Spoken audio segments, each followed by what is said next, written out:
তুই আমার বাবার দোকানে কাজ করে টাকা কামাইতি, রাস্তায় দাঁড়ায় দাঁড়ায় পেপার লাগায় টাকা কামাইতি।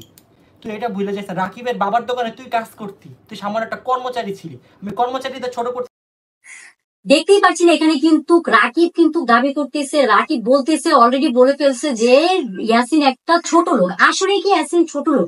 এটা দেখতে হলে কিন্তু সম্পূর্ণ ভিডিওটা আমার সাথে দেখতে হবে। এদিকে কিন্তু ইতি আর অন্তরার কিন্তু সম্পূর্ণ মন অনেক খারাপ, আর এটা মন খারাপ হওয়ারই কথা। এখন এটা জানি না ইয়াসিন নষ্ট করছে কিনা, যদি এটা ইয়াসিন নষ্ট করে থাকে সেটা অনেকটা খারাপ করেছে। যদি নষ্ট করে থাকে, আমরা বলছি করেনি বা করেছে, এটা আমরা জানি না। এটা আপনারা ভিডিওটা দেখবেন, ভিডিওটা দেখে আপনাদের যা মন্তব্য থাকে আপনারা অবশ্যই কমেন্টস করবেন।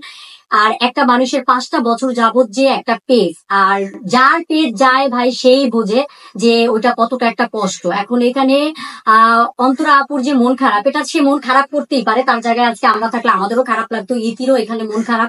তো অবশ্যই এখানে যার পেজ যায় সে বোঝে যে এখানে কতটা কষ্ট। এদিকে আবার বলতেছে যে ইয়াসিন নাকি তাদের দোকানে কাজ করতো, তো দোকানে কাজ করার পর থেকে দেখেন আজকে যে ইয়াসিনের একটা এত ভালো অবস্থা, এটা নাকি রাকিব হুসাইনরাই করছে। এভাবেই মূলত কথাগুলো আসতেছে যে তাদের সাথে কাজ করছে, কাজ করার মাধ্যমে কিন্তু তারা এতটা পরিচিতি পাইছে।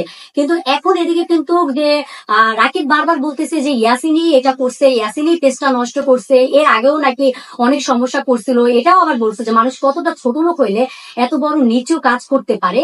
আর টাকা তো সবাই কামায় ভাই, টাকা তো সবাই কামায়, সেটা যে যেভাবে কামায় সেভাবে কামাবে। এখন রাকিব হোসাইন হয়তো বা এই অনলাইন প্ল্যাটফর্মের থেকে টাকা কামাইতেছে, এটা তো সে এমন কোনো ক্ষতি করে ফেলে নাই যে তার পিছনে সবার উচ্চা করে লাগতে হবে। তো এখন দেখা গেছে আমরা ভিডিওটা দেখি, সম্পূর্ণ ভিডিওটা দেখে আমরা আসলে বোঝার চেষ্টা করি এখানে দোষটা আসলে কার ছিল। কারণ এখানে একটা পেজ যার যায় সেই বুঝবে। এখানে ইয়াসিন কিন্তু বারবার একটা কথাই বলতেছে যে পেজ নাকি সে নষ্ট করে নেই। যদি নষ্ট নাই করে থাকে তাহলে আজকে রাকিব কেন বলবে যে ইয়াসিন রাকিবদের পেজ নষ্ট করছে? তাহলে আমরা সম্পূর্ণ ভিডিওটা দেখি।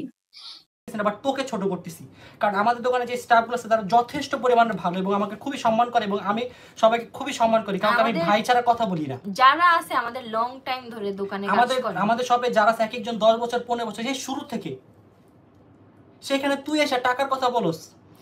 ঋতুর ফলোয়ার তার থেকে একটু বেশি ছিল দেখে পার্সোনালি আমরা কোনো কথা বলতে চাই না, বাট ওর এইসব বাজে বাজে কথা বইলা গেছে, এজন্য আমি রিপ্লাই দিছি। এটা তো সত্যি কথা, ও বিভিন্ন জায়গায় যে বলতো না যে ওর থেকে আমার ফলোয়ার বেশি, আমার পেমেন্ট বেশি, আমি একটা কথা বলি, শোনো, তোমরা যদি তোমাদের সবগুলো এখনো ঠিক না করো, জীবনে কখনো কোথাও যে সম্মান পাবা না, ভালো কোথাও যেতে পারবে না, তোমাদের সাথে ভালো একটা লোক মিশবে না।